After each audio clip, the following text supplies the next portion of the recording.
La carta del apóstol Pablo a los Romanos, capítulo 1.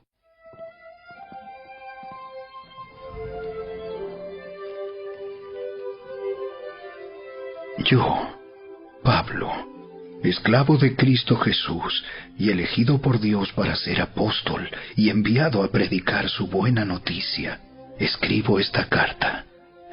Dios prometió esa buena noticia hace tiempo, por medio de sus profetas en las Sagradas Escrituras.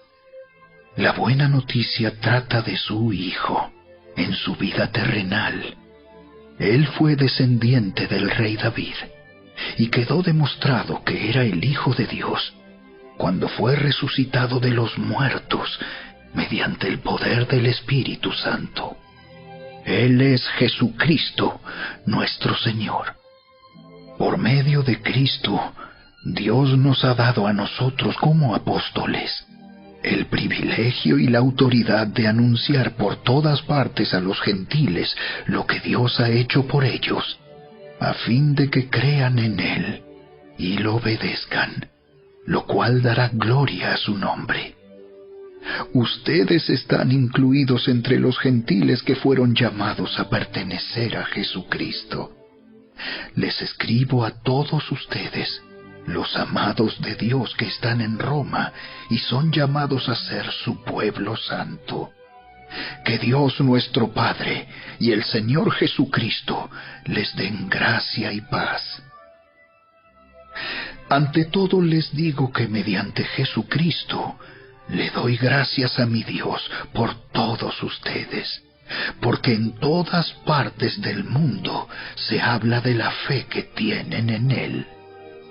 Dios sabe cuántas veces los recuerdo en mis oraciones.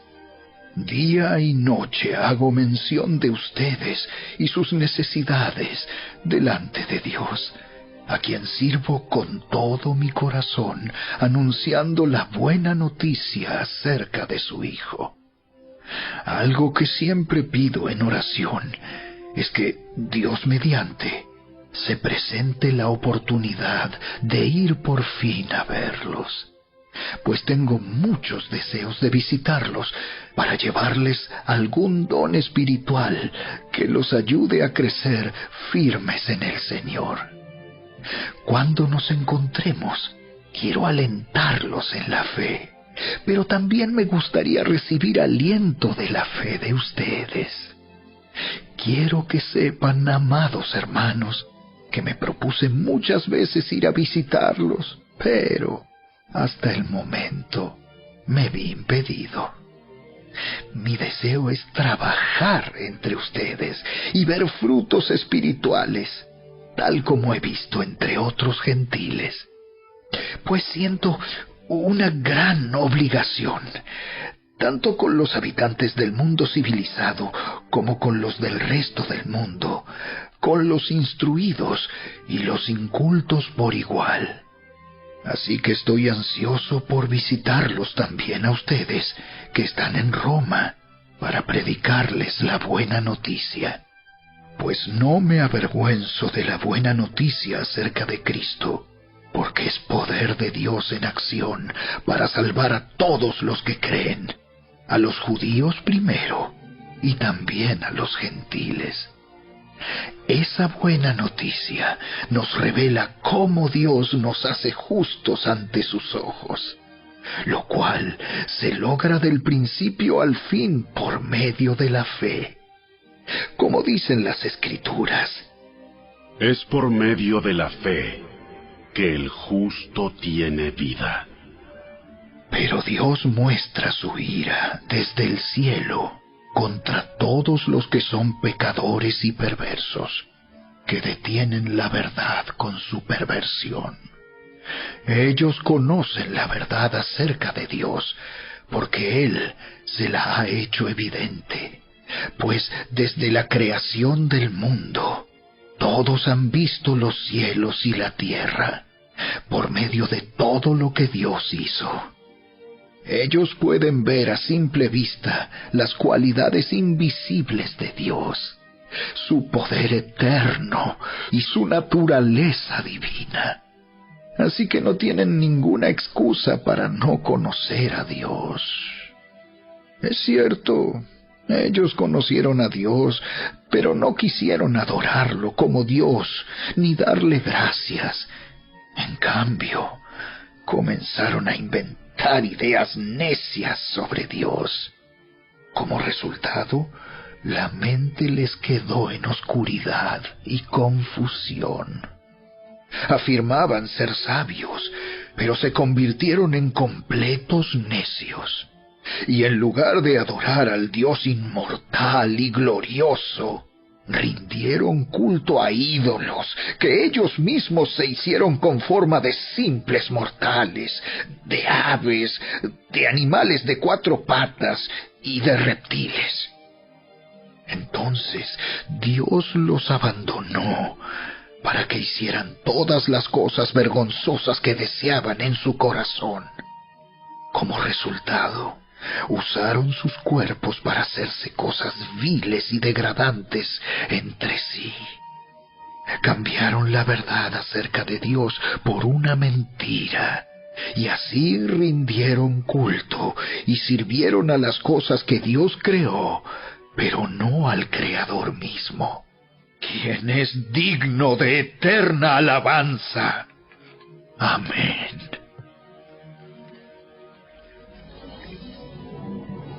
Por esa razón, Dios los abandonó a sus pasiones vergonzosas. Aún las mujeres se rebelaron contra la forma natural de tener relaciones sexuales y, en cambio, dieron rienda suelta al sexo unas con otras. Los hombres, por su parte, en lugar de tener relaciones sexuales normales con la mujer, ardieron en pasiones unos con otros.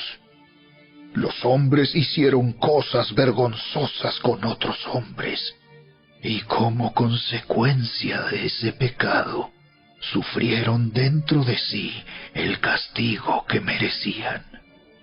Por pensar que era una tontería reconocer a Dios, Él los abandonó a sus tontos razonamientos y dejó que hicieran cosas que jamás deberían hacerse.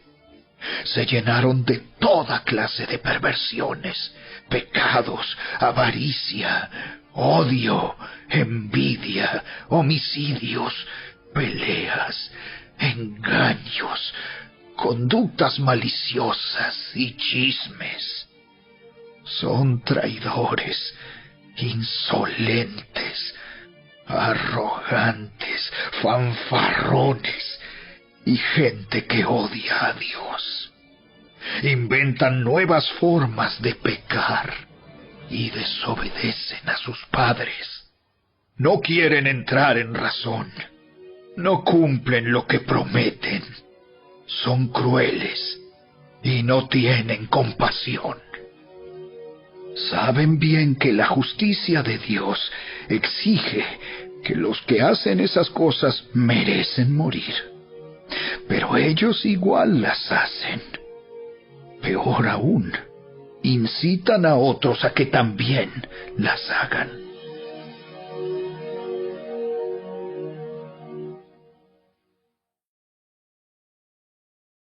Capítulo 2. Tal vez crees que puedes condenar a tales individuos, pero tu maldad es igual que la de ellos, y no tienes ninguna excusa. Cuando dices que son perversos y merecen ser castigados, te condenas a ti mismo, porque tú, que juzgas a otros, también practicas las mismas cosas. Y sabemos que Dios, en su justicia, castigará a todos los que hacen tales cosas. Y tú, que juzgas a otros por hacer esas cosas, ¿cómo crees que podrás evitar el juicio de Dios cuando tú haces lo mismo? ¿No te das cuenta de lo bondadoso, tolerante y paciente que es Dios contigo? ¿Acaso eso no significa nada para ti? ¿No ves que la bondad de Dios ¿Es para guiarte a que te arrepientas y abandones tu pecado? Pero eres terco y te niegas a arrepentirte y a abandonar tu pecado. Por eso vas acumulando un castigo terrible para ti mismo, pues se acerca el día de la ira, en el cual se manifestará el justo juicio de Dios. Él juzgará a cada uno según lo que haya hecho. Dará vida eterna a los que siguen haciendo el bien, pues de esa manera demuestran que buscan la gloria, el honor y la inmortalidad que Dios ofrece. Pero derramará su ira y enojo sobre los que viven para sí mismos, los que se niegan a obedecer la verdad y en cambio viven entregados a la maldad. Habrá aflicción y angustia para todos los que siguen haciendo lo malo, para los judíos primero y también para los gentiles. Pero habrá gloria, honra y paz de parte de Dios para todos los que hacen lo bueno, para los judíos primero y también para los gentiles, pues Dios no muestra favoritismo. Los gentiles serán destruidos por el hecho de pecar, aunque nunca tuvieron la ley escrita de Dios, y los judíos, quienes sí tienen la ley de Dios, serán juzgados por esa ley porque no la obedecen. Pues el simple acto de escuchar la ley no nos hace justos ante Dios. Es obedecer la ley lo que nos hace justos ante sus ojos. Aún los gentiles, quienes no cuentan con la ley escrita de Dios, muestran que conocen esa ley cuando, por instinto, la obedecen, aunque nunca la hayan oído. Ellos demuestran que tienen la ley de Dios escrita en el corazón, porque su propia conciencia y sus propios pensamientos o los acusan, o bien les indican que están haciendo lo correcto. Y el mensaje que proclamo es que se acerca el día en que Dios juzgará por medio de Cristo Jesús la vida secreta de cada uno. Tú, que te llamas judío, confías en la ley de Dios y te jactas de tu relación especial con Él. Tú sabes lo que a Él le agrada. Sabes bien qué es lo correcto, porque se te ha enseñado su ley. Estás convencido de que eres guía para los ciegos y luz para los que andan perdidos en la oscuridad. Piensas que puedes instruir al ignorante y enseñar a los niños los caminos de Dios, pues estás seguro de que la ley de Dios te da pleno conocimiento y toda la verdad. Ahora bien, si tú enseñas a otros, ¿por qué no te enseñas a ti mismo? Predicas a otros que no se debe robar, ¿pero tú robas? Dices que está mal cometer adulterio, ¿pero tú cometes adulterio? Condenas la idolatría, ¿pero tú usas objetos robados de los templos paganos? Te sientes muy orgulloso de conocer la ley, pero deshonras a Dios al quebrantarla. No es extraño que las Escrituras digan: los gentiles blasfeman en nombre de Dios por causa de ustedes. La ceremonia judía de la circuncisión solo tiene valor si obedeces la ley de Dios. Pero si no obedeces la ley de Dios, no estás en mejor condición que un gentil incircunciso. Y si los gentiles obedecen la ley de Dios, ¿acaso Él no los considerará su propio pueblo? De hecho, Los gentiles incircuncisos que cumplen la ley de Dios los condenarán a ustedes, judíos, que están circuncidados y tienen la ley de Dios, pero no la obedecen. Pues no se es un verdadero judío solo por haber nacido de padres judíos, ni por haber pasado por la ceremonia de la circuncisión. No, un verdadero judío es aquel que tiene el corazón recto a los ojos de Dios. La verdadera circuncisión no consiste meramente en obedecer la letra de la ley, sino que es un cambio en el corazón, producido por el Espíritu, y una persona con un corazón transformado busca la aprobación de Dios, no la de la gente.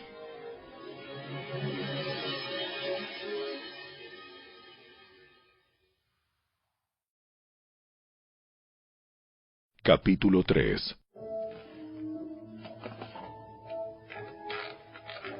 Entonces, ¿cuál es la ventaja de ser judío? ¿Tiene algún valor la ceremonia de la circuncisión? Claro que sí. Tiene muchos beneficios. En primer lugar, a los judíos se les confió toda la revelación de Dios. Es cierto, algunos de ellos fueron infieles. ¿Pero acaso eso significa que, porque ellos fueron infieles, Dios también será infiel? Por supuesto que no. Aun cuando todos los demás sean mentirosos, Dios es veraz, como dicen las Escrituras acerca de Él. Quedará demostrado que tienes razón en lo que dices, y ganarás tu caso en los tribunales. Sin embargo, algunos podrían decir, nuestro pecado cumple un buen propósito, porque muestra a otros lo justo que es Dios. ¿No es injusto entonces que Dios nos castigue? Este no es más que un punto de vista humano. ¡De ninguna manera! Si Dios no fuera completamente justo, ¿cómo tendría autoridad para juzgar al mundo? Sin embargo, alguien podría seguir argumentando, ¿por qué Dios me juzga como pecador si mi mentira realza su veracidad y le da más gloria a Él? Algunos incluso nos difaman asegurando que nosotros decimos, cuanto más pecamos, mejor. Los que dicen tales cosas merecen ser condenados. Ahora bien, ¿llegamos a la conclusión de que los judíos somos mejores que los demás? ¡Para nada! Tal como acabamos de demostrar, todos, sean judíos o gentiles, están bajo el poder del pecado. Como dicen las Escrituras, no hay ni un solo justo, ni siquiera uno. Nadie es realmente sabio. Nadie busca a Dios. Todos se desviaron. Todos se volvieron inútiles. No hay ni uno que haga lo bueno, ni uno solo. Lo que hablan es repugnante, como el mal olor de una tumba abierta. Su lengua está llena de mentiras. Veneno de serpientes gotea de sus labios. Su boca está llena de maldición y amargura. Se apresuran a matar. Siempre hay destrucción y sufrimiento en sus caminos. No saben dónde encontrar paz. No tienen temor de Dios en absoluto. Obviamente, la ley se aplica a quienes fue entregada, porque su propósito es evitar que la gente tenga excusas y demostrar que todo el mundo es culpable delante de Dios. Pues nadie llegará jamás a ser justo ante Dios por hacer lo que la ley manda. La ley sencillamente nos muestra lo pecadores que somos. Pero ahora, tal como se prometió tiempo atrás en los escritos de Moisés y de los profetas, Dios nos ha mostrado cómo podemos ser justos ante Él sin cumplir con las exigencias de la ley. Dios nos hace justos a sus ojos cuando ponemos nuestra fe en Jesucristo. Y eso es verdad para todo el que cree, sea quien fuere, pues todos hemos pecado. Nadie puede alcanzar la meta gloriosa establecida por Dios. Sin embargo, Dios nos declara justos, gratuita y bondadosamente, por medio de Cristo Jesús, quien nos liberó del castigo de nuestros pecados. Pues Dios ofreció a Jesús como el sacrificio por el pecado. Las personas son declaradas justas a los ojos de Dios cuando creen que Jesús sacrificó su vida al derramar su sangre. Ese sacrificio muestra que Dios actuó con justicia cuando se contuvo y no castigó a los que pecaron en el pasado, porque miraba hacia el futuro y de ese modo los incluiría en lo que llevaría a cabo en el tiempo presente. Dios hizo todo eso para demostrar su justicia, porque Él mismo es justo e imparcial, y declara a los pecadores justos a sus ojos cuando ellos creen en Jesús. ¿Podemos entonces jactarnos de haber hecho algo para que Dios nos acepte? No, porque nuestra libertad de culpa y cargo no se basa en la obediencia a la ley. Está basada en la fe. Así que somos declarados justos a los ojos de Dios por medio de la fe y no por obedecer la ley. Después de todo, ¿acaso Dios es solo el Dios de los judíos? ¿No es también el Dios de los gentiles? Claro que sí. Hay solo un Dios, y Él declara justos a judíos y gentiles únicamente por medio de la fe. Entonces, si hacemos énfasis en la fe, ¿eso significa que podemos olvidarnos de la ley? Por supuesto que no. De hecho, solo cuando tenemos fe, cumplimos verdaderamente la ley.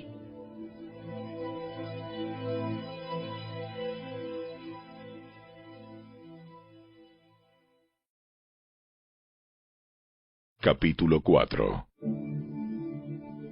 Humanamente hablando, Abraham fue el fundador de nuestra nación judía. ¿Qué descubrió él acerca de llegar a ser justo ante Dios?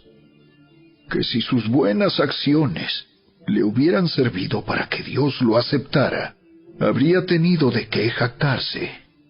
Pero esa no era la forma de actuar de Dios, pues las Escrituras nos dicen: Abraham le creyó a Dios, y Dios lo consideró justo debido a su fe.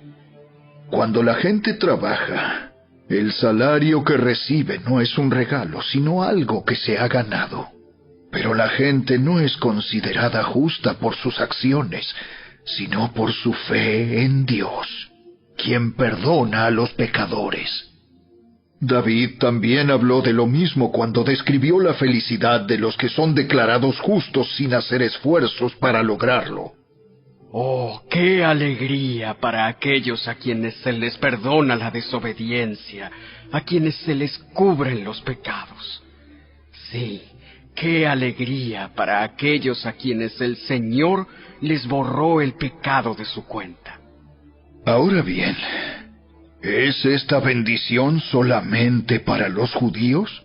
¿O es también para los gentiles incircuncisos? Como venimos diciendo, Dios consideró a Abraham justo debido a su fe.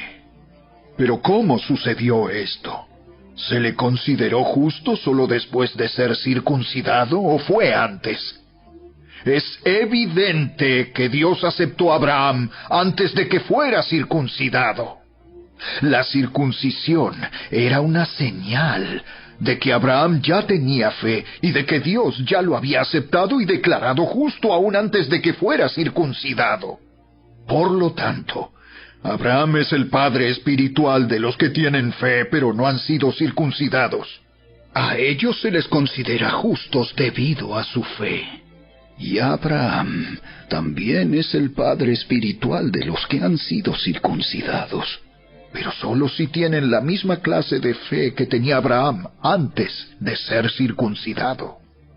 Obviamente, la promesa que Dios hizo de dar toda la tierra a Abraham y a sus descendientes no se basaba en la obediencia de Abraham a la ley, sino en una relación correcta con Dios, la cual viene por la fe.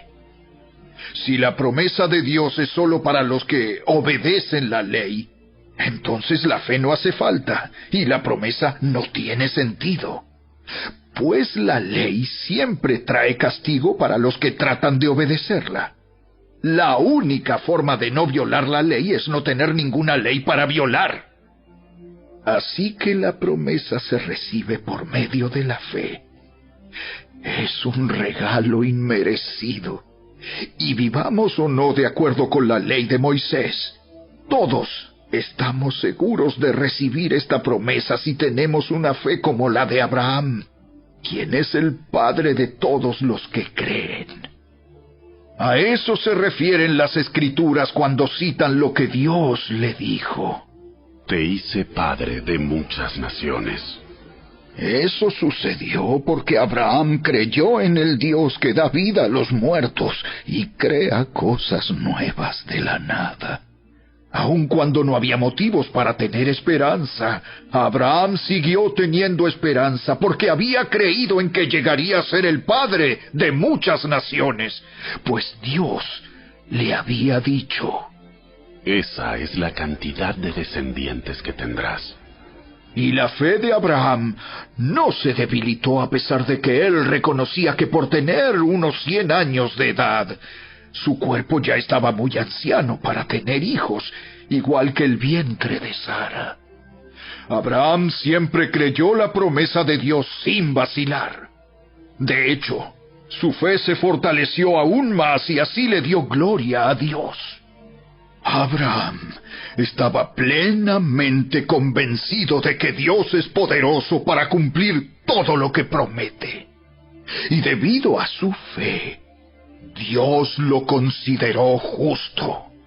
Y el hecho de que Dios lo considerara justo no fue solo para beneficio de Abraham, sino que quedó escrito también para nuestro beneficio, porque nos asegura que Dios nos considerará justos a nosotros también, si creemos en Él, quien levantó de los muertos a Jesús nuestro Señor. Él fue entregado a la muerte por causa de nuestros pecados, y resucitado para hacernos justos a los ojos de Dios.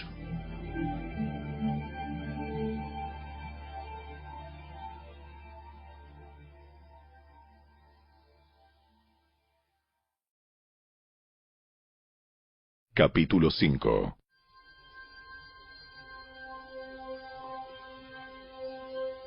Por lo tanto, ya que fuimos declarados justos a los ojos de Dios por medio de la fe, tenemos paz con Dios gracias a lo que Jesucristo nuestro Señor hizo por nosotros. Debido a nuestra fe, Cristo nos hizo entrar en este lugar de privilegio inmerecido en el cual ahora permanecemos, y esperamos con confianza y alegría participar de la gloria de Dios. También nos alegramos al enfrentar pruebas y dificultades, porque sabemos que nos ayudan a desarrollar resistencia.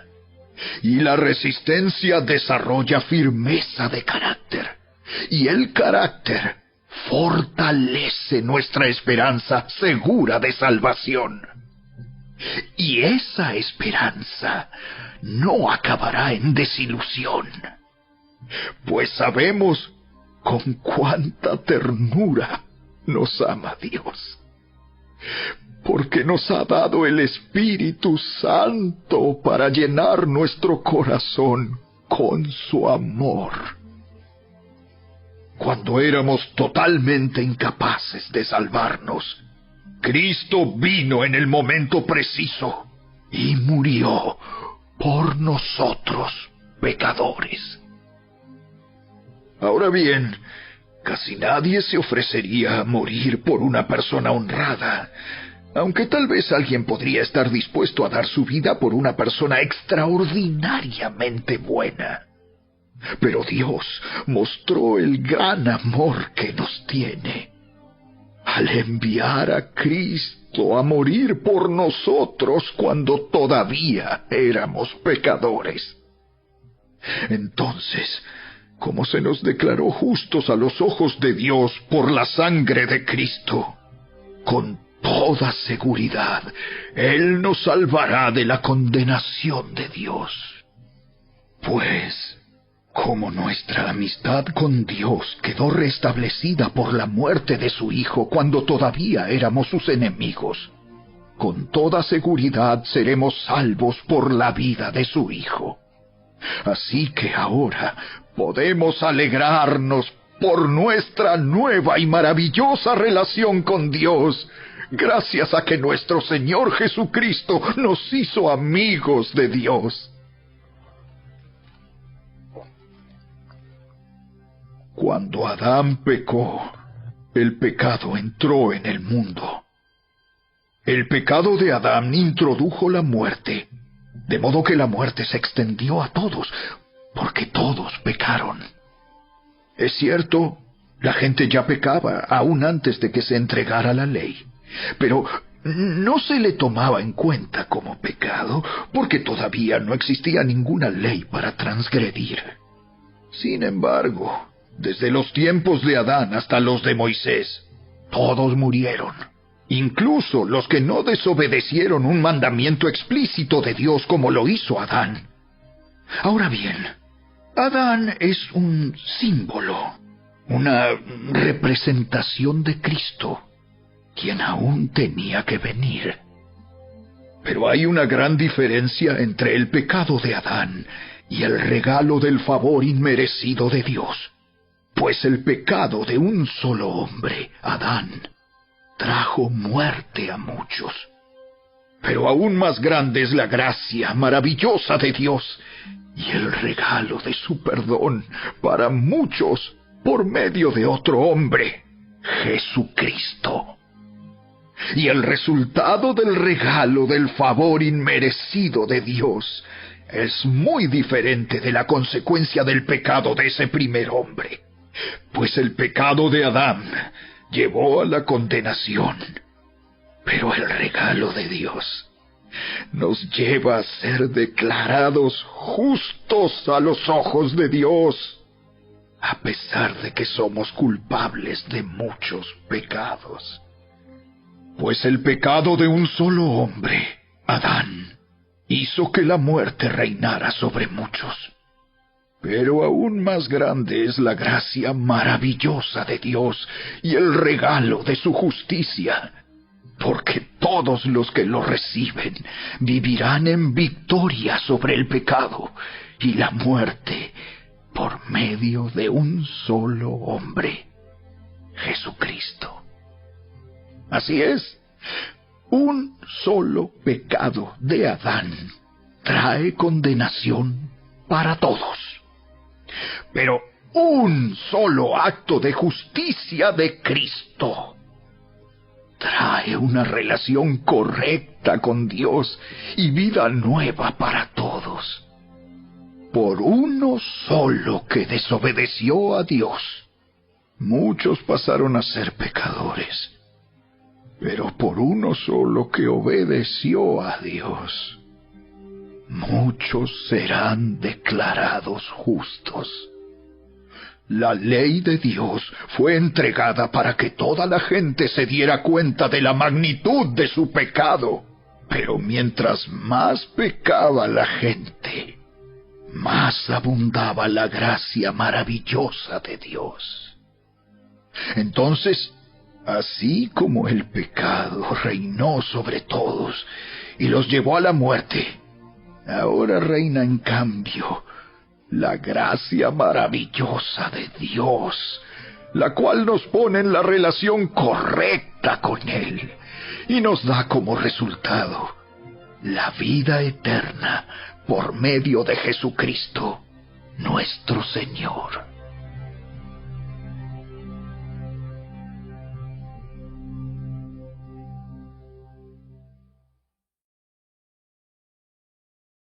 Capítulo 6. Ahora bien, ¿deberíamos seguir pecando para que Dios nos muestre más y más su gracia maravillosa? Por supuesto que no. Nosotros hemos muerto al pecado. Entonces, ¿cómo es posible que sigamos viviendo en pecado? ¿O acaso olvidaron que cuando fuimos unidos a Cristo Jesús en el bautismo, nos unimos a Él en su muerte? Pues hemos muerto y fuimos sepultados con Cristo mediante el bautismo. Y tal como Cristo fue levantado de los muertos por el poder glorioso del Padre, ahora nosotros también podemos vivir una vida nueva. Dado que fuimos unidos a Él en su muerte, también seremos resucitados como Él. Sabemos que nuestro antiguo ser pecaminoso fue crucificado con Cristo para que el pecado perdiera su poder en nuestra vida. Ya no somos esclavos del pecado, pues cuando morimos con Cristo, fuimos liberados del poder del pecado. Y dado que morimos con Cristo, sabemos que también viviremos con Él. Estamos seguros de eso, porque Cristo fue levantado de los muertos y nunca más volverá a morir. La muerte ya no tiene ningún poder sobre Él. Cuando Él murió, murió una sola vez, a fin de quebrar el poder del pecado. Pero ahora que Él vive, vive para la gloria de Dios. Así también ustedes deberían considerarse muertos al poder del pecado y vivos para Dios por medio de Cristo Jesús. No permitan que el pecado controle la manera en que viven. No caigan ante los deseos pecaminosos. No dejen que ninguna parte de su cuerpo se convierta en un instrumento del mal para servir al pecado. En cambio, entréguense completamente a Dios, porque antes estaban muertos, pero ahora tienen una vida nueva. Así que usen todo su cuerpo como un instrumento para hacer lo que es correcto para la gloria de Dios. El pecado ya no es más su amo, porque ustedes ya no viven bajo las exigencias de la ley. En cambio, viven en la libertad de la gracia de Dios. Ahora bien, ¿eso significa que podemos seguir pecando porque la gracia de Dios nos ha liberado de la ley? Claro que no. ¿No se dan cuenta de que uno se convierte en esclavo de todo lo que decide obedecer? Uno puede ser esclavo del pecado, lo cual lleva a la muerte, o puede decidir obedecer a Dios, lo cual lleva a una vida recta. Antes ustedes eran esclavos del pecado, pero gracias a Dios, ahora obedecen de todo corazón la enseñanza que les hemos dado.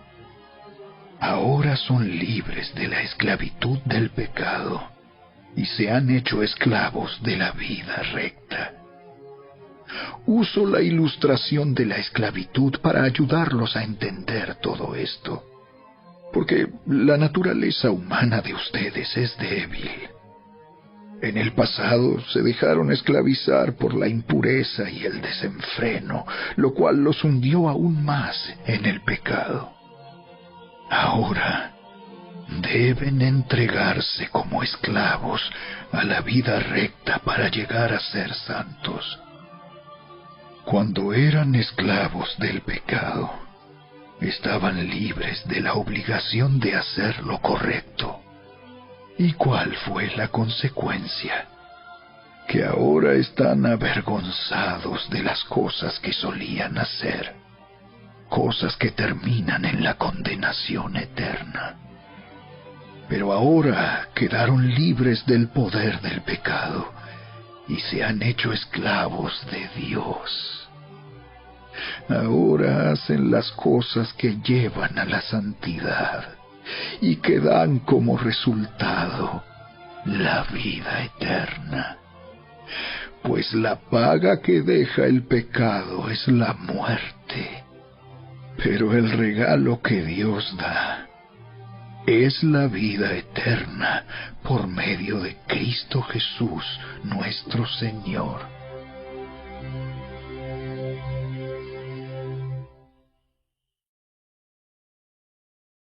Capítulo 7. Ahora bien, amados hermanos, ustedes que conocen la ley, ¿no saben que la ley se aplica solo mientras una persona está viva? Por ejemplo, cuando una mujer se casa, la ley la une a su marido mientras él viva. Pero si él muere, las leyes del matrimonio ya no se aplican a ella. Así que mientras su marido viva, ella cometería adulterio si se casara con otro hombre. Pero si el esposo muere, ella queda libre de esa ley y no comete adulterio cuando se casa de nuevo. Por lo tanto, mis amados hermanos, la cuestión es la siguiente. Ustedes murieron al poder de la ley cuando murieron con Cristo, y ahora están unidos a aquel que fue levantado de los muertos. Como resultado, podemos producir una cosecha de buenas acciones para Dios. Cuando vivíamos controlados por nuestra vieja naturaleza, los deseos pecaminosos actuaban dentro de nosotros, y la ley despertaba esos malos deseos que producían una cosecha de acciones pecaminosas, las cuales nos llevaban a la muerte. Pero ahora fuimos liberados de la ley, porque morimos a ella, y ya no estamos presos de su poder. Ahora podemos servir a Dios, no según el antiguo modo, que consistía en obedecer la letra de la ley, sino mediante uno nuevo, el de vivir en el Espíritu. Ahora bien, ¿acaso sugiero que la ley de Dios es pecaminosa? De ninguna manera. De hecho, fue la ley la que me mostró mi pecado. Yo nunca hubiera sabido que codiciar es malo si la ley no dijera: no codicies. Pero el pecado usó ese mandamiento para despertar toda clase de deseos codiciosos dentro de mí. Si no existiera la ley, el pecado no tendría ese poder. Hubo un tiempo en que viví sin entender la ley. Sin embargo, cuando aprendí, por ejemplo, el mandamiento de no codiciar, el poder del pecado cobró vida. Y yo morí. Entonces me di cuenta de que los mandatos de la ley que supuestamente traían vida, trajeron en cambio muerte espiritual. El pecado se aprovechó de esos mandatos y me engañó. Usó los mandatos para matarme. Sin embargo, la ley en sí misma es santa, y sus mandatos son santos, rectos y buenos. Pero ¿cómo puede ser? ¿Acaso la ley que es buena provocó mi muerte? Por supuesto que no. El pecado usó lo que era bueno a fin de lograr mi condena de muerte. Por eso, podemos ver qué terrible es el pecado. Se vale de los buenos mandatos de Dios para lograr sus propios fines malvados. Por lo tanto, el problema no es con la ley, porque la ley es buena y espiritual. El problema está en mí, porque soy demasiado humano, un esclavo del pecado. Realmente no me entiendo a mí mismo, porque quiero hacer lo que es correcto, pero no lo hago. En cambio, hago lo que odio. Pero si yo sé que lo que hago está mal, eso demuestra que estoy de acuerdo con que la ley es buena. Entonces, no soy yo el que hace lo que está mal, sino el pecado que vive en mí. Yo sé que en mí, es decir, en mi naturaleza pecaminosa, no existe nada bueno. Quiero hacer lo que es correcto, pero no puedo. Quiero hacer lo que es bueno, pero no lo hago. No quiero hacer lo que está mal, pero igual lo hago. Ahora, si hago lo que no quiero hacer, realmente no soy yo el que hace lo que está mal, sino el pecado que vive en mí. He descubierto el siguiente principio de vida, que cuando quiero hacer lo que es correcto, no puedo evitar hacer lo que está mal. Amo la ley de Dios con todo mi corazón, pero hay otro poder dentro de mí que está en guerra con mi mente. Ese poder me esclaviza al pecado que todavía está dentro de mí. Soy un pobre desgraciado. ¿Quién me libertará de esta vida dominada por el pecado y la muerte? ¡Gracias a Dios! La respuesta está en Jesucristo, nuestro Señor. Así que ya ven, en mi mente de verdad quiero obedecer la ley de Dios, pero a causa de mi naturaleza pecaminosa, soy esclavo del pecado.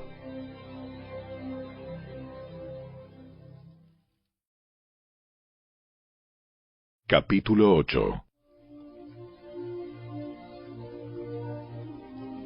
Por lo tanto, ya no hay condenación para los que pertenecen a Cristo Jesús.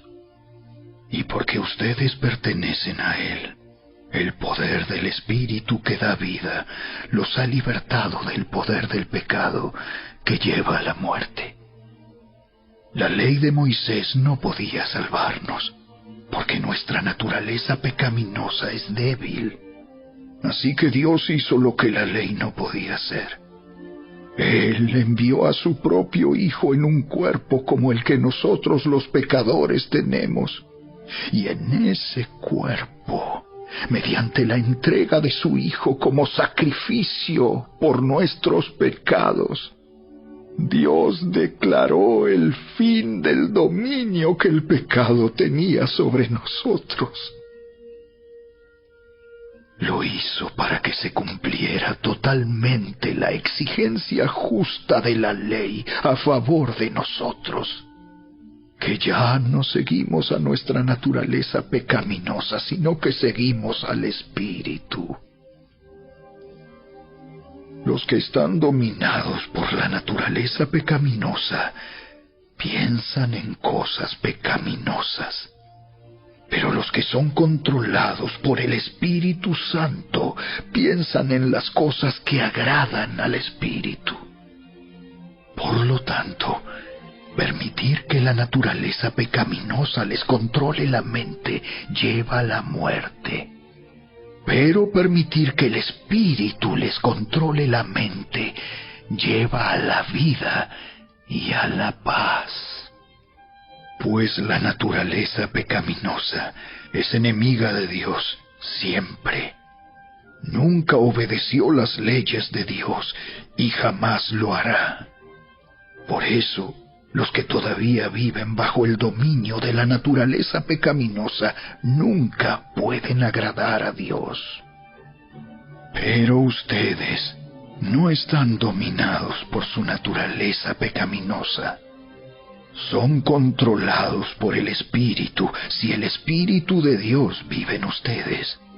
Y recuerden que los que no tienen al Espíritu de Cristo en ellos, de ninguna manera pertenecen a Él. Y Cristo vive en ustedes. Entonces, aunque el cuerpo morirá por causa del pecado, el Espíritu les da vida, porque ustedes ya fueron declarados justos a los ojos de Dios. El Espíritu de Dios, quien levantó a Jesús de los muertos, vive en ustedes.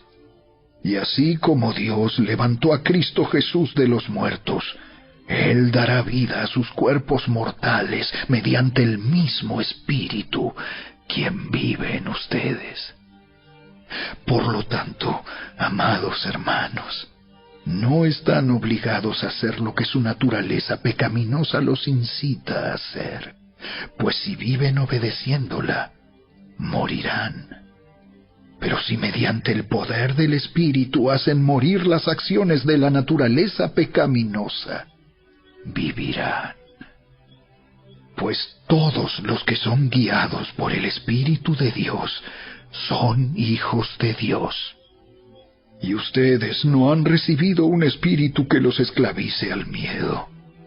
En cambio, recibieron el Espíritu de Dios cuando Él los adoptó como sus propios hijos. Ahora lo llamamos Abba, Padre, pues su Espíritu se une a nuestro espíritu para confirmar que somos hijos de Dios. Así que como somos sus hijos, también somos sus herederos. De hecho, somos herederos junto con Cristo de la gloria de Dios. Pero si vamos a participar de su gloria, también debemos participar de su sufrimiento.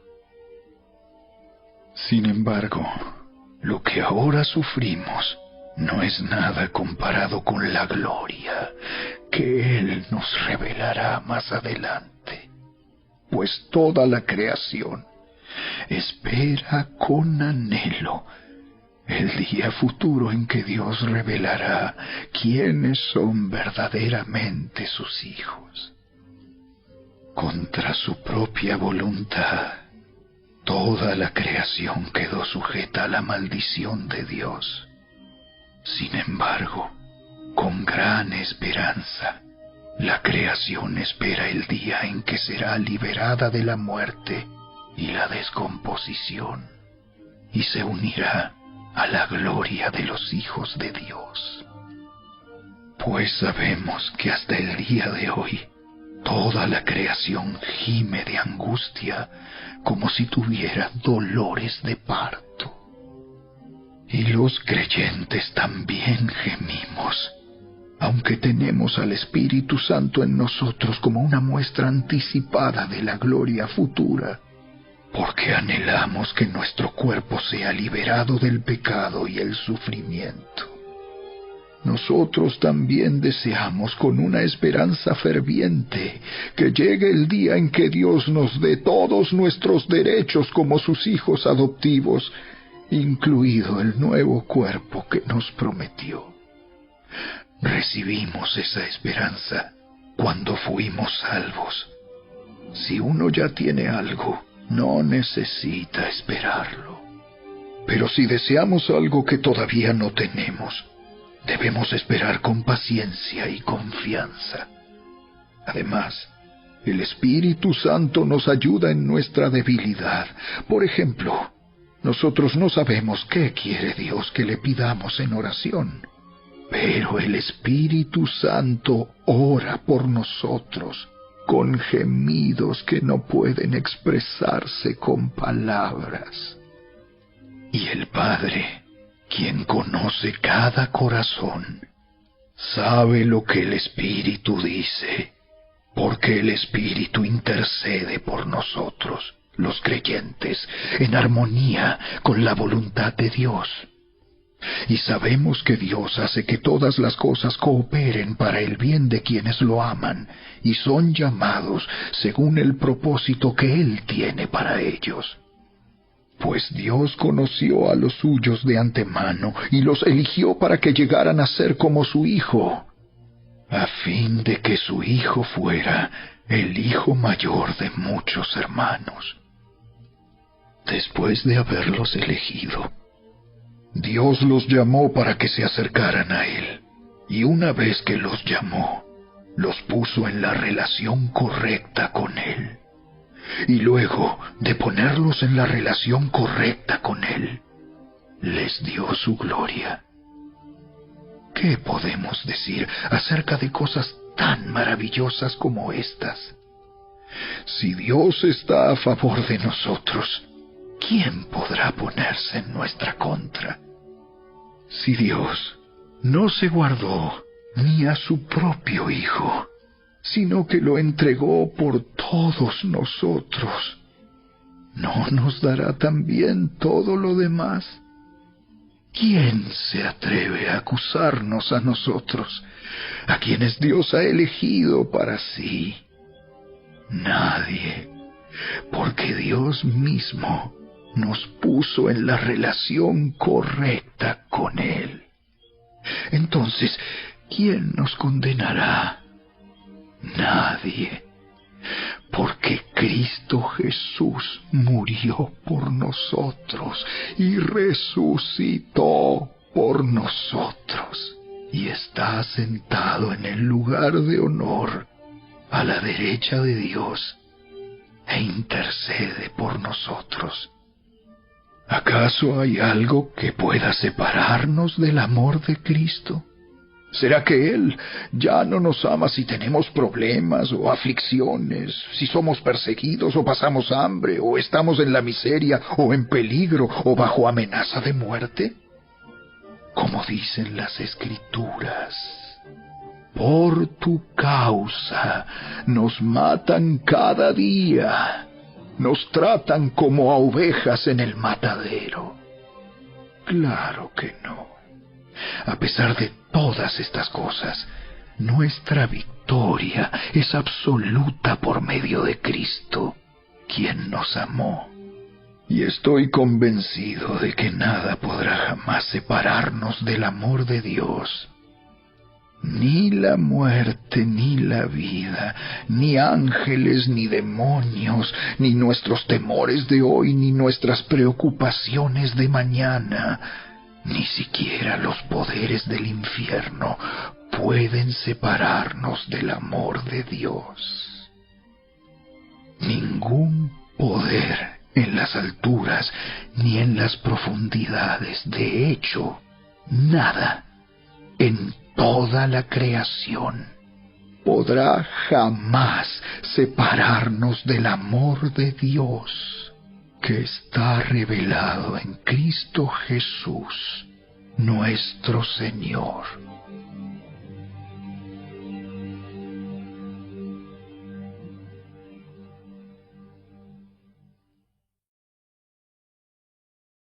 Capítulo 9. Con Cristo de testigo, hablo con toda veracidad. Mi conciencia y el Espíritu Santo lo confirman. Tengo el corazón lleno de amarga tristeza e infinito dolor por mi pueblo, mis hermanos judíos. Yo estaría dispuesto a vivir bajo maldición para siempre, separado de Cristo, si eso pudiera salvarlos. Ellos son el pueblo de Israel, elegidos para ser los hijos adoptivos de Dios. Él les reveló su gloria, hizo pactos con ellos y les entregó su ley. Les dio el privilegio de adorarlo y de recibir sus promesas maravillosas. Abraham, Isaac y Jacob son los antepasados de los israelitas, y Cristo mismo era israelita en cuanto a su naturaleza humana.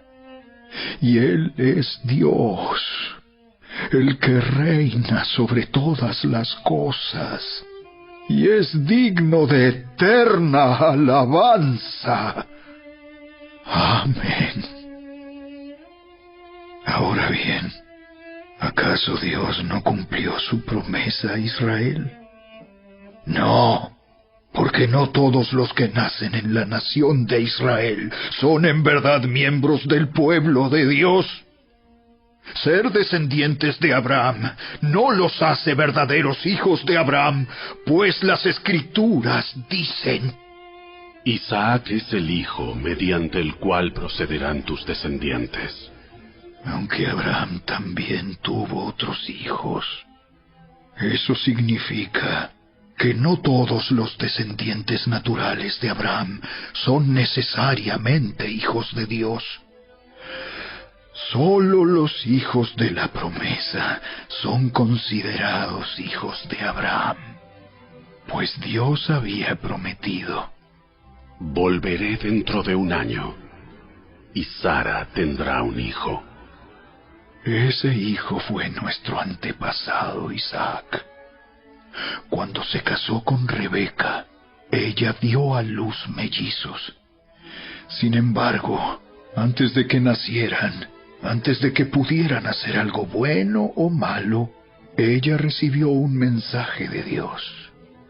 Este mensaje demuestra que Dios elige a la gente según sus propósitos.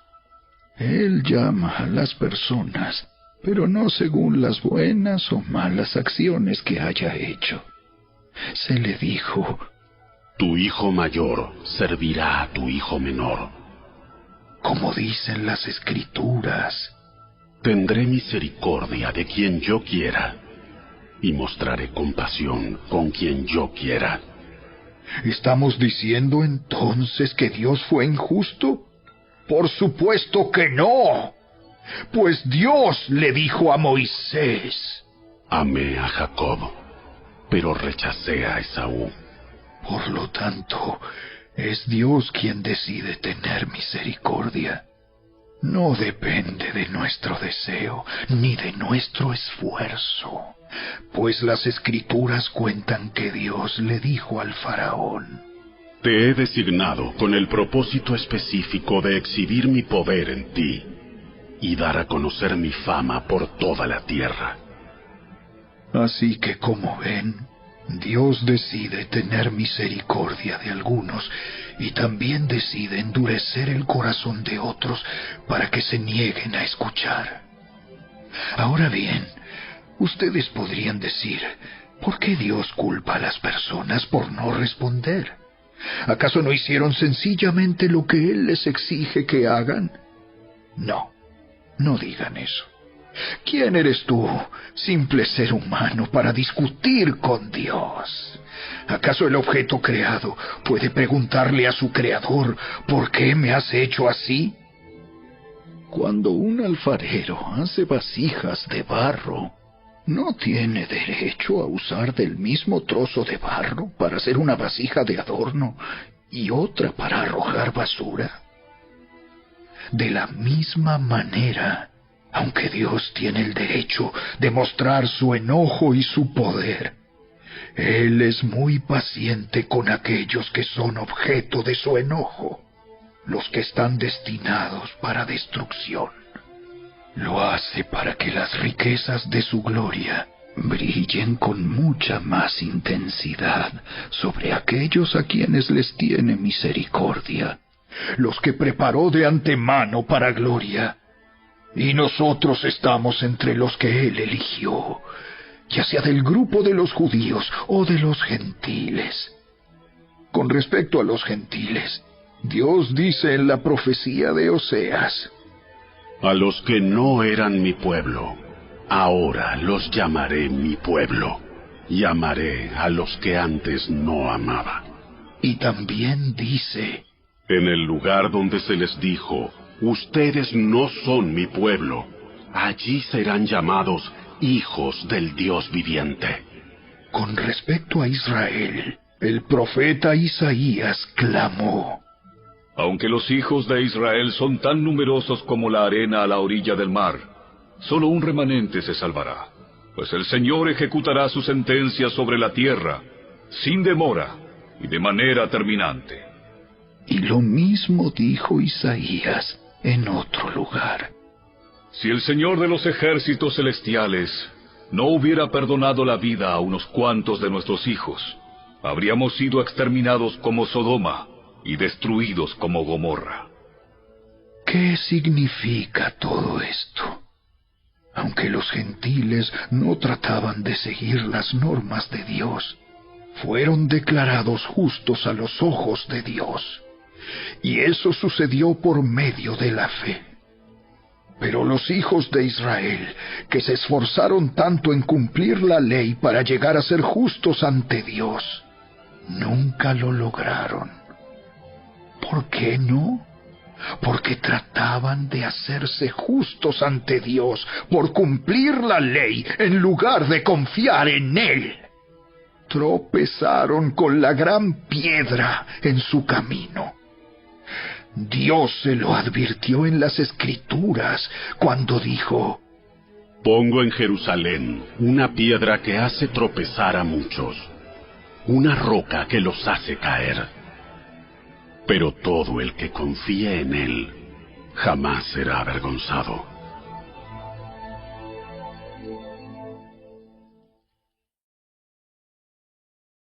Capítulo 10. Amados hermanos, el profundo deseo de mi corazón y mi oración a Dios es que los israelitas lleguen a ser salvos. Yo sé que ellos tienen un gran entusiasmo por Dios, pero es un fervor mal encausado, pues no entienden la forma en que Dios hace justas a las personas ante Él. Se niegan a aceptar el modo de Dios y en cambio se aferran a su propio modo de hacerse justos ante Él tratando de cumplir la ley.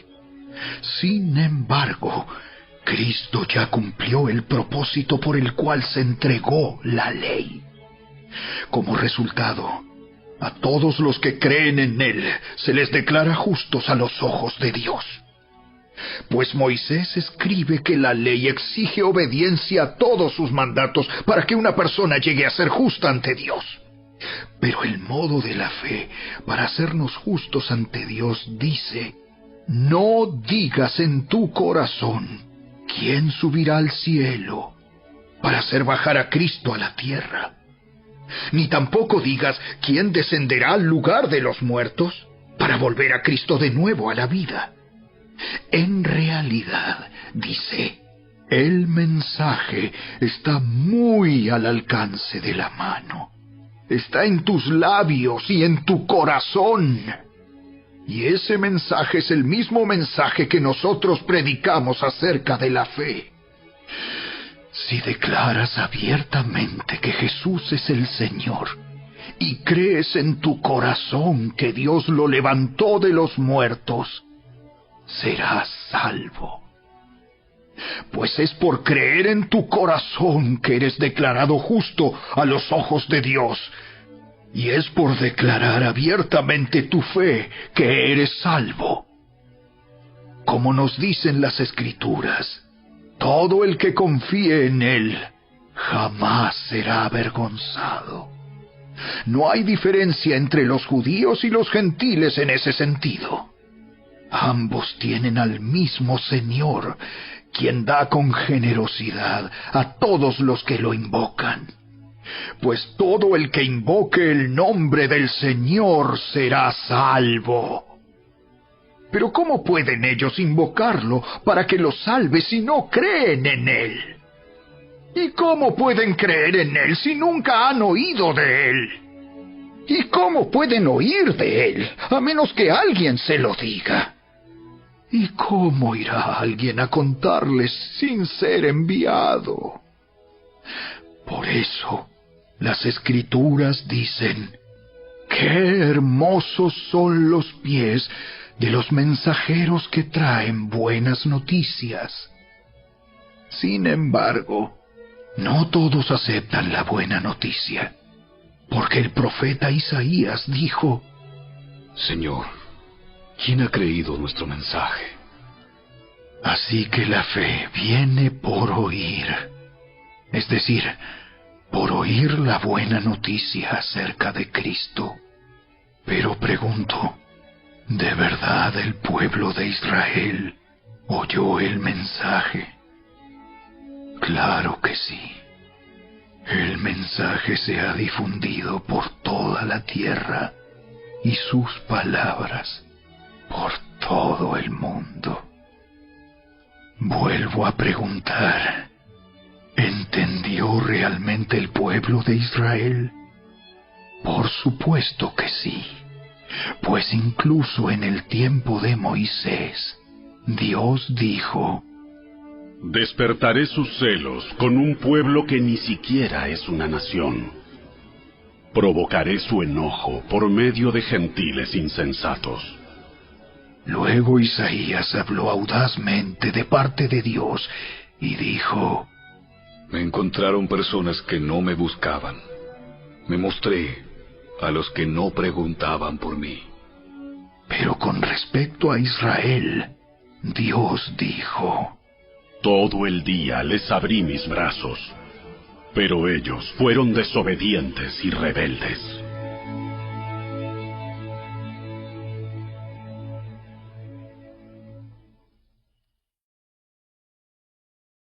Capítulo 11. Entonces pregunto, ¿acaso Dios ha rechazado a su propio pueblo, la nación de Israel? Por supuesto que no. Yo mismo soy israelita, descendiente de Abraham y miembro de la tribu de Benjamín. No, Dios no ha rechazado a su propio pueblo, al cual eligió desde el principio. ¿Se dan cuenta de lo que dicen las Escrituras sobre el tema? El profeta Elías se quejó del pueblo de Israel ante Dios y dijo: Señor, han matado a tus profetas y derribaron tus altares. Yo soy el único que queda con vida, y ahora me buscan para matarme a mí también. ¿Y recuerdan la respuesta de Dios? Él dijo: no, tengo a 7,000 más que nunca se han inclinado ante Baal. Lo mismo sucede hoy, porque unos cuantos del pueblo de Israel han permanecido fieles por la gracia de Dios, es decir, por su bondad inmerecida al elegirlos. Y como es mediante la bondad de Dios, entonces no es por medio de buenas acciones. Pues en ese caso, la gracia de Dios no sería lo que realmente es: gratuita e inmerecida. Así que la situación es la siguiente. La mayoría del pueblo de Israel no ha encontrado el favor de Dios que tanto busca. Unos cuantos sí lo han encontrado, los que Dios ha elegido, pero el corazón de los demás fue endurecido. Como dicen las Escrituras, Dios los hizo caer en un sueño profundo. Hasta el día de hoy les ha cerrado los ojos para que no vean y les ha tapado los oídos para que no oigan. También David dijo: que su mesa de abundancia se convierta en una trampa, en un engaño que los lleve a pensar que todo está bien, que sus bendiciones los hagan tropezar y que reciban su merecido, que sus ojos queden ciegos para que no puedan ver y que la espalda se les encorve para siempre. ¿Acaso el pueblo de Dios tropezó y cayó sin posibilidad de recuperarse? De ninguna manera. El pueblo fue desobediente. Por eso Dios puso la salvación al alcance de los gentiles. Sin embargo, Él quería que su propio pueblo sintiera celos y la reclamara para sí. Ahora bien, si los gentiles fueron enriquecidos porque los israelitas rechazaron la oferta de salvación de Dios, imagínense cuánto más grande será la bendición para el mundo cuando ellos por fin la acepten. Menciono todo lo anterior, especialmente para ustedes, los gentiles. Dios me designó apóstol a los gentiles. Pongo énfasis en esto, porque, de alguna manera, quiero hacer que los hijos de Israel sientan celos de lo que tienen ustedes los gentiles, y entonces yo pueda salvar a algunos de ellos. Pues si el rechazo de ellos hizo que Dios ofreciera la salvación al resto del mundo, la aceptación de ellos será algo aún más maravilloso. Será vida para los que estaban muertos.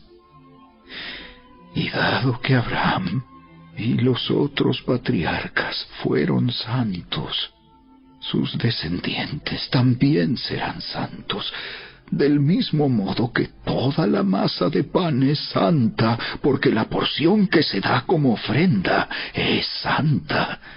Pues si las raíces del árbol son santas, las ramas también lo serán.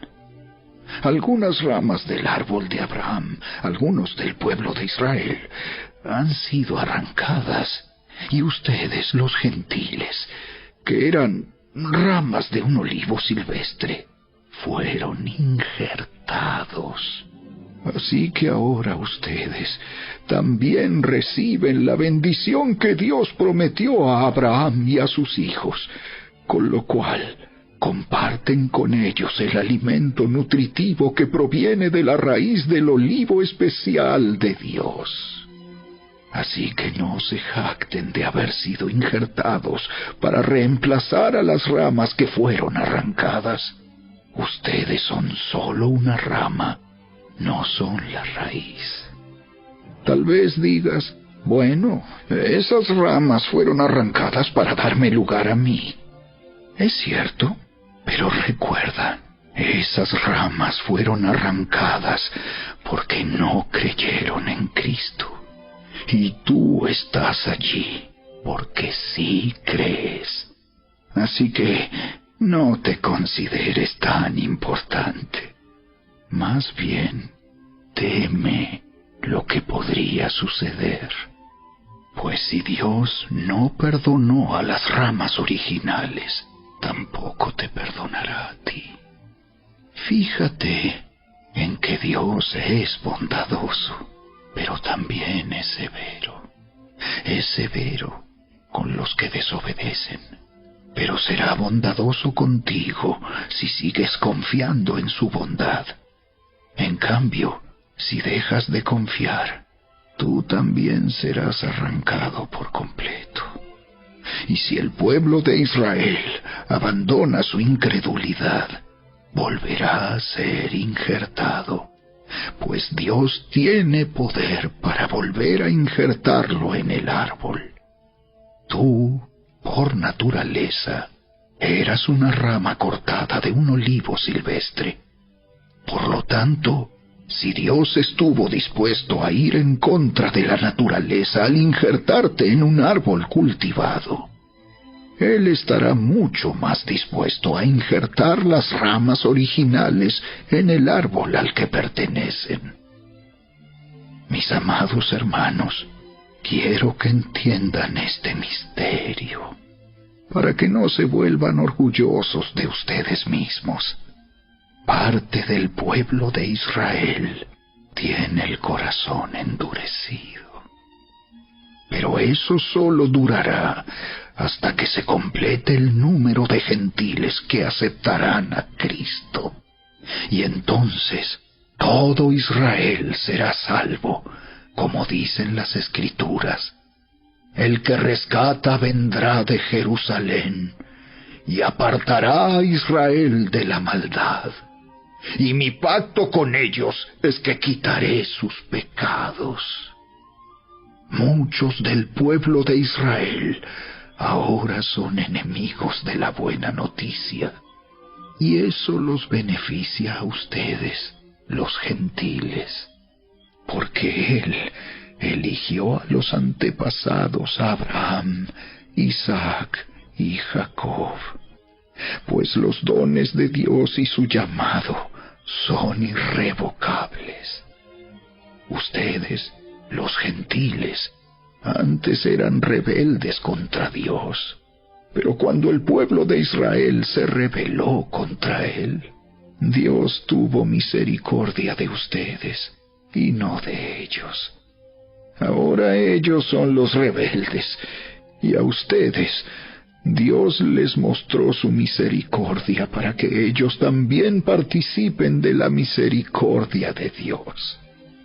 Pues Dios encarceló a todos en la desobediencia para poder tener misericordia de todos. ¡Qué grande es la riqueza, la sabiduría y el conocimiento de Dios! Es realmente imposible para nosotros entender sus decisiones y sus caminos. Pues, ¿quién puede conocer los pensamientos del Señor? ¿Quién sabe lo suficiente para aconsejarlo?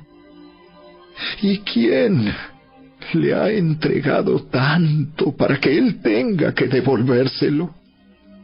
Pues todas las cosas provienen de él y existen por su poder y son para su gloria.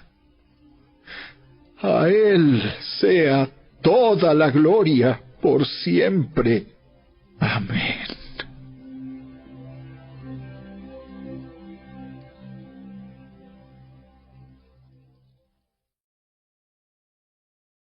Capítulo 12.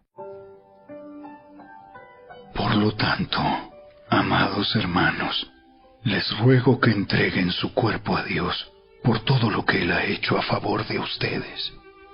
Que sea un sacrificio vivo y santo, la clase de sacrificio que a Él le agrada. Esa es la verdadera forma de adorarlo. No imiten las conductas ni las costumbres de este mundo. Más bien dejen que Dios los transforme en personas nuevas al cambiarles la manera de pensar. Entonces aprenderán a conocer la voluntad de Dios para ustedes, la cual es buena, agradable y perfecta. Basado en el privilegio y la autoridad que Dios me ha dado, le advierto a cada uno de ustedes lo siguiente: ninguno se crea mejor de lo que realmente es. Sean realistas al evaluarse a ustedes mismos. Háganlo según la medida de fe que Dios les haya dado. Así como nuestro cuerpo tiene muchas partes y cada parte tiene una función específica, el cuerpo de Cristo también. Nosotros somos las diversas partes de un solo cuerpo y nos pertenecemos unos a otros. Dios, en su gracia, nos ha dado dones diferentes para hacer bien determinadas cosas. Por lo tanto, si Dios te dio la capacidad de profetizar, habla con toda la fe que Dios te haya concedido. Si tu don es servir a otros, sírvelos bien. Si eres maestro, enseña bien. Si tu don consiste en animar a otros, anímalos. Si tu don es dar, hazlo con generosidad. Si Dios te ha dado la capacidad de liderar, toma la responsabilidad en serio. Y si tienes el don de mostrar bondad a otros, hazlo con gusto. No finjan amar a los demás. Ámenlos de verdad. Aborrezcan lo malo. Aférrense a lo bueno. Ámense unos a otros con un afecto genuino y deleítense al honrarse mutuamente. No sean nunca perezosos, más bien trabajen con esmero y sirvan al Señor con entusiasmo. Alégrense por la esperanza segura que tenemos. Tengan paciencia en las dificultades y sigan orando. Estén listos para ayudar a los hijos de Dios cuando pasen necesidad. Estén siempre dispuestos a brindar hospitalidad. Bendigan a quienes los persiguen. No los maldigan, sino pídanle a Dios en oración que los bendiga. Alégrense con los que están alegres y lloren con los que lloran. Vivan en armonía unos con otros. No sean tan orgullosos como para no disfrutar de la compañía de la gente común. Y no piensen que lo saben todo. Nunca devuelvan a nadie mal por mal. Compórtense de tal manera que todo el mundo vea que ustedes son personas honradas. Hagan todo lo posible por vivir en paz con todos. Queridos amigos, nunca tomen venganza. Dejen que se encargue la justa ira de Dios, pues dicen las Escrituras: Yo tomaré venganza. Yo les pagaré lo que se merecen. En cambio, si tus enemigos tienen hambre, dales de comer. Si tienen sed, dales de beber. Al hacer esto, amontonarás carbones encendidos de vergüenza sobre su cabeza. No dejen que el mal los venza. Más bien, venzan el mal haciendo el bien.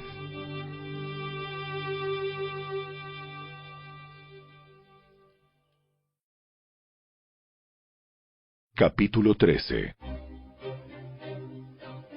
Toda persona debe someterse a las autoridades de gobierno, pues toda autoridad proviene de Dios, y los que ocupan puestos de autoridad están allí colocados por Dios. Por lo tanto, cualquiera que se rebele contra la autoridad, se rebela contra lo que Dios ha instituido, y será castigado. Pues las autoridades no infunden temor a los que hacen lo que está bien, sino en los que hacen lo que está mal. ¿Quieres vivir sin temor a las autoridades? Haz lo correcto, y ellas te honrarán. Las autoridades están al servicio de Dios para tu bien. Pero si estás haciendo algo malo, por supuesto que deberías tener miedo, porque ellas tienen poder para castigarte. Están al servicio de Dios para cumplir el propósito específico de castigar a los que hacen lo malo. Por eso tienes que someterte a ellas, no solo para evitar el castigo, sino para mantener tu conciencia limpia. Por esas mismas razones, también paguen sus impuestos, pues los funcionarios de gobierno necesitan cobrar su sueldo. Ellos sirven a Dios con lo que hacen. Ustedes den a cada uno lo que le deben. Paguen los impuestos y demás aranceles a quien corresponda, y den respeto y honra a los que están en autoridad. No deban nada a nadie, excepto el deber de amarse unos a otros. Si aman a su prójimo, cumplen con las exigencias de la ley de Dios, pues los mandamientos dicen: no cometas adulterio, no cometas asesinato, no robes, no codicies. Estos y otros mandamientos semejantes se resumen en uno solo: ama a tu prójimo como a ti mismo. El amor no hace mal a otros. Por eso el amor cumple con las exigencias de la ley de Dios. Esto es aún más urgente, porque ustedes saben que es muy tarde. El tiempo se acaba. Despierten, porque nuestra salvación ahora está más cerca que cuando recién creímos. La noche ya casi llega a su fin. El día de la salvación amanecerá pronto.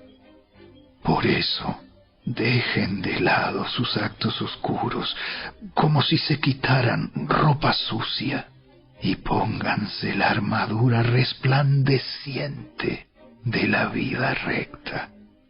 Ya que nosotros pertenecemos al día, vivamos con decencia a la vista de todos. No participen en la oscuridad de las fiestas desenfrenadas y de las borracheras, ni vivan en promiscuidad sexual e inmoralidad, ni se metan en peleas, ni tengan envidia. Más bien, vístanse con la presencia del Señor Jesucristo y no se permitan pensar en formas de complacer los malos deseos.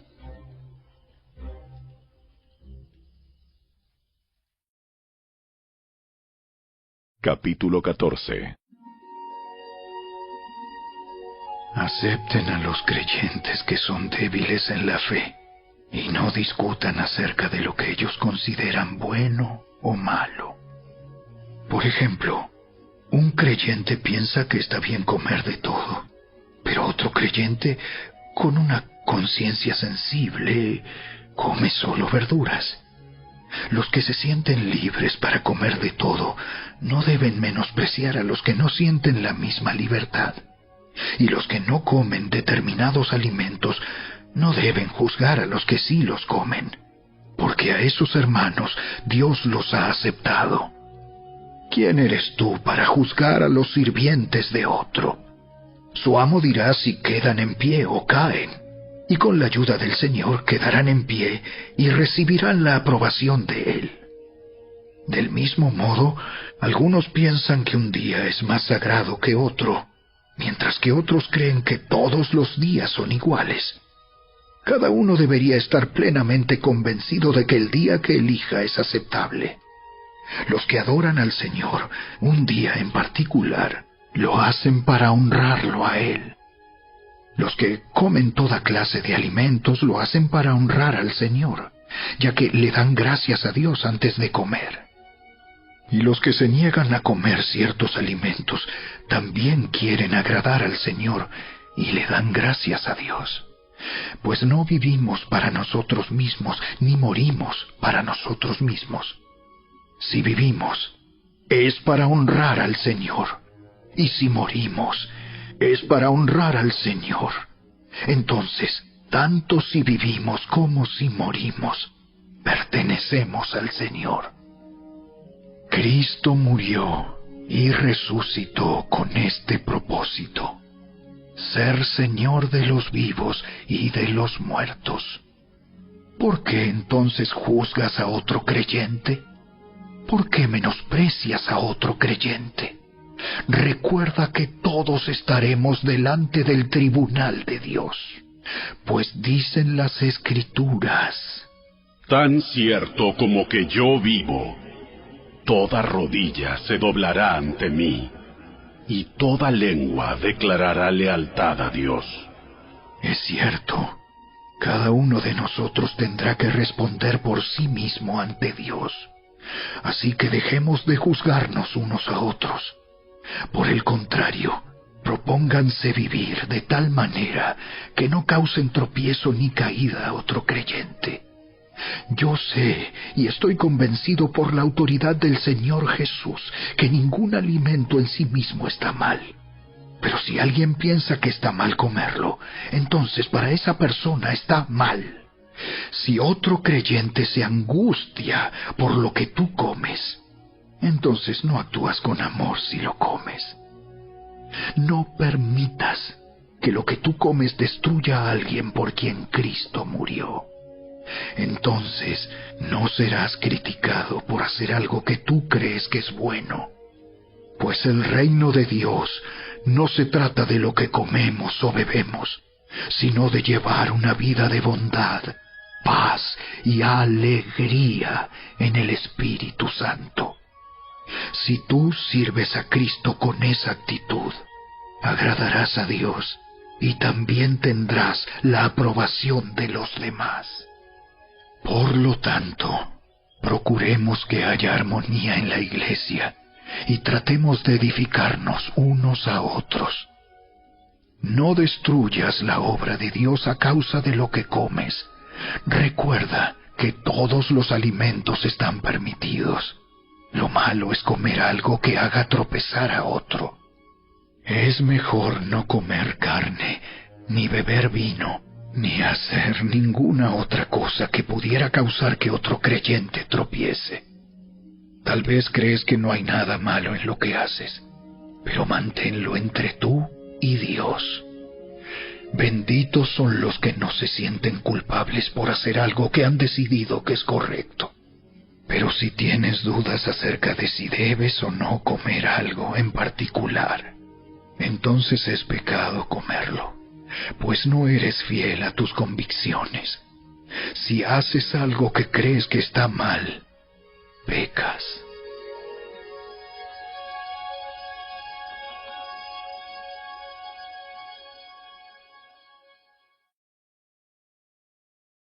Capítulo 15.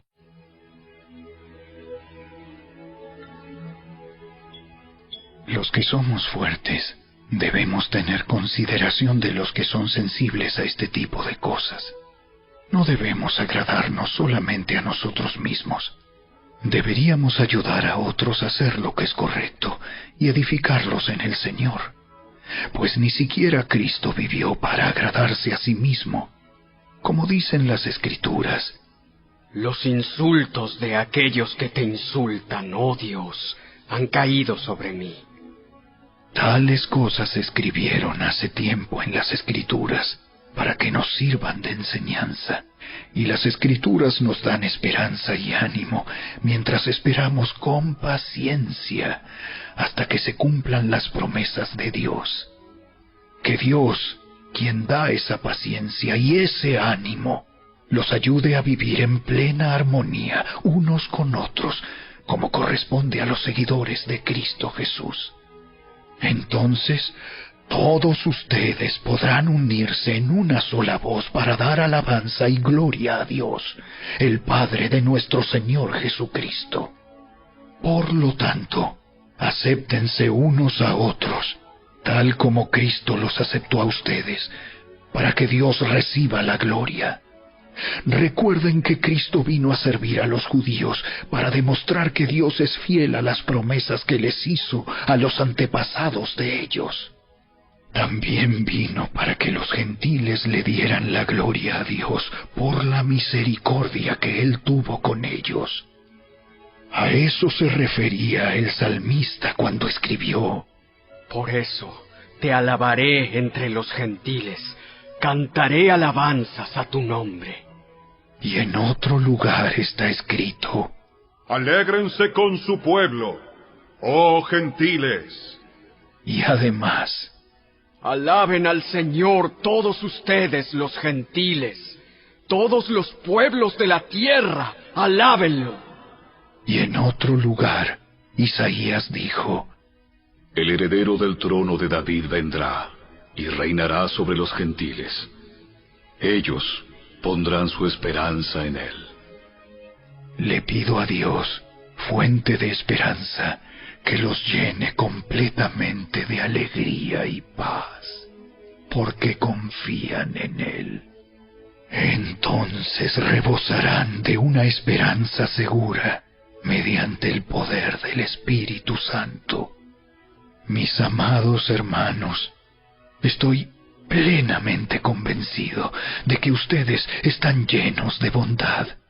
Conocen estas cosas tan bien que pueden enseñárselas unos a otros. Aún así, me atreví a escribirles sobre algunos de estos temas, porque sé que lo único que necesitan es recordarlos, pues por la gracia de Dios, soy un mensajero especial de Cristo Jesús, enviado a ustedes los gentiles. Les transmito la buena noticia para presentarlos como una ofrenda aceptable a Dios, hecha santa por el Espíritu Santo. Así que tengo razón de estar entusiasmado por todo lo que Cristo Jesús ha hecho por medio de mí al servir a Dios. Sin embargo, no me atrevo a jactarme de nada, salvo de lo que Cristo ha hecho por medio de mí al llevar a los gentiles a Dios a través de mi mensaje y de la manera en que he trabajado entre ellos. Los gentiles se convencieron por el poder de señales milagrosas y maravillas, y por el poder del Espíritu de Dios. De esa manera presenté con toda plenitud la buena noticia de Cristo desde Jerusalén hasta llegar a la región del Ilírico.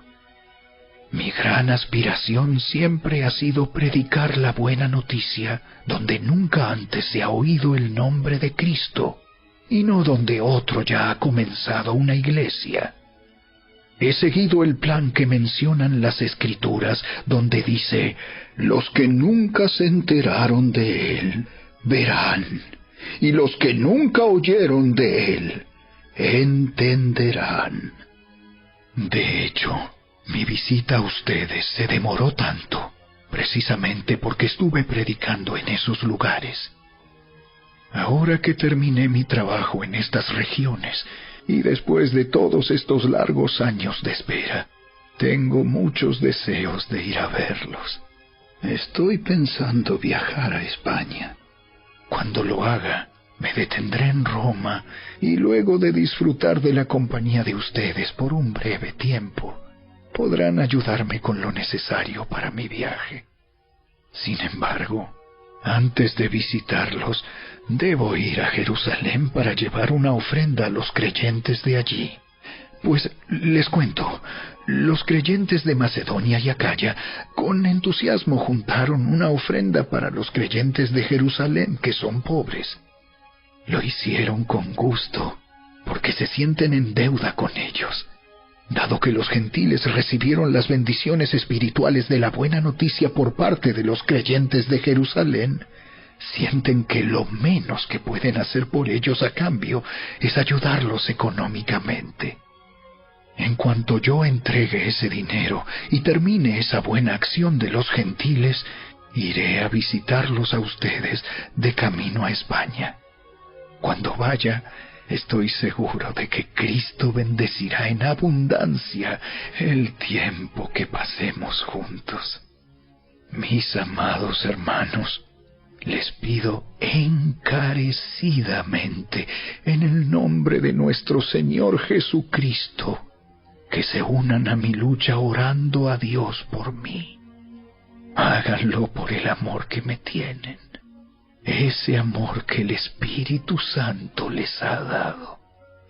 Pídanle que me libre de los que están en Judea, que se niegan a obedecer a Dios. Pídanle también que los creyentes de allí estén dispuestos a aceptar la ofrenda que llevo a Jerusalén. Entonces, por la voluntad de Dios, podré ir a verlos con un corazón alegre y nos alentaremos unos a otros. Y que Dios, quien nos da su paz, esté con todos ustedes. Amén.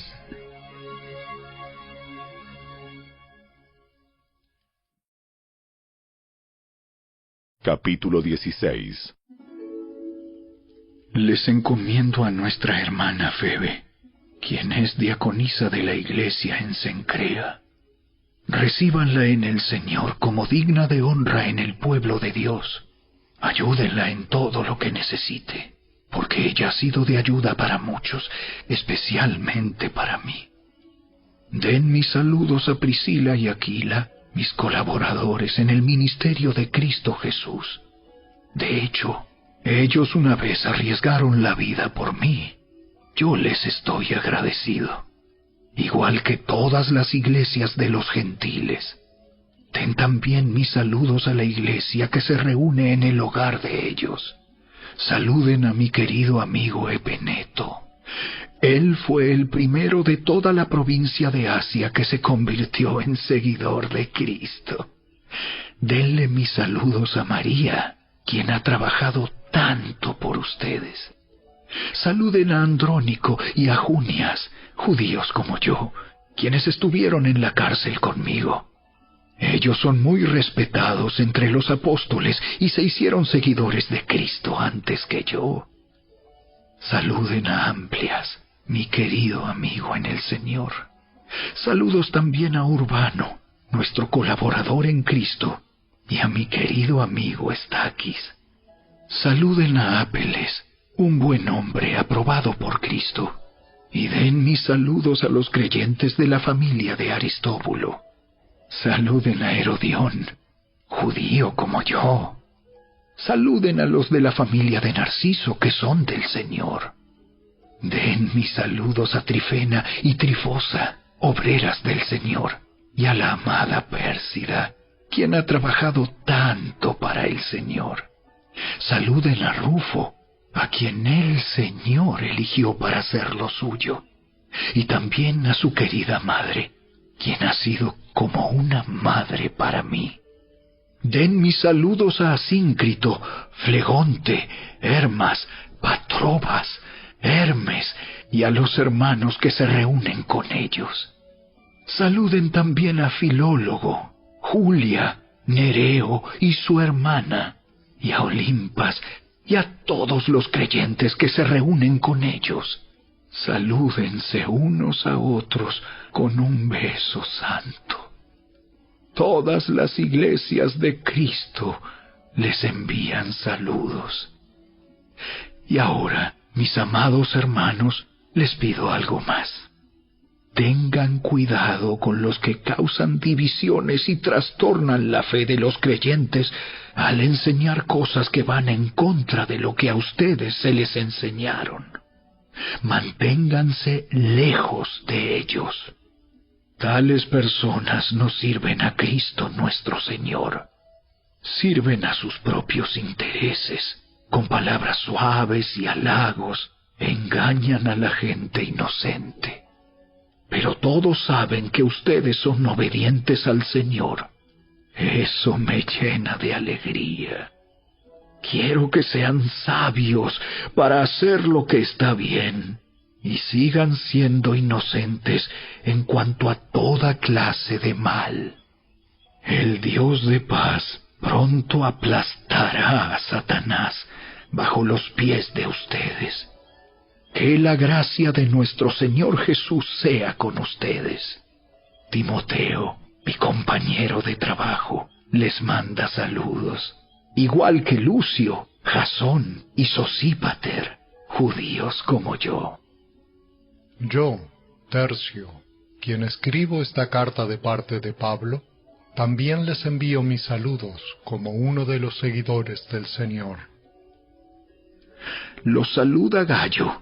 Él es quien me hospeda, y también recibe en su casa a toda la iglesia. Les envía saludos Erasto, el tesorero de la ciudad, y también el hermano Cuarto.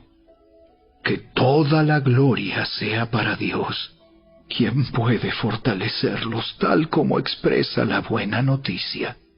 En ese mensaje acerca de Jesucristo se ha revelado su plan para ustedes, los gentiles. Un plan que estuvo guardado en secreto desde el principio del tiempo. Pero ahora, tal como lo predijeron los profetas y el Dios eterno lo ha ordenado, ese mensaje se da a conocer a todos los gentiles en todas partes, para que ellos también puedan creer y obedecerlo a Él. Toda la gloria sea para el único sabio Dios eternamente, por medio de Jesucristo. Amén.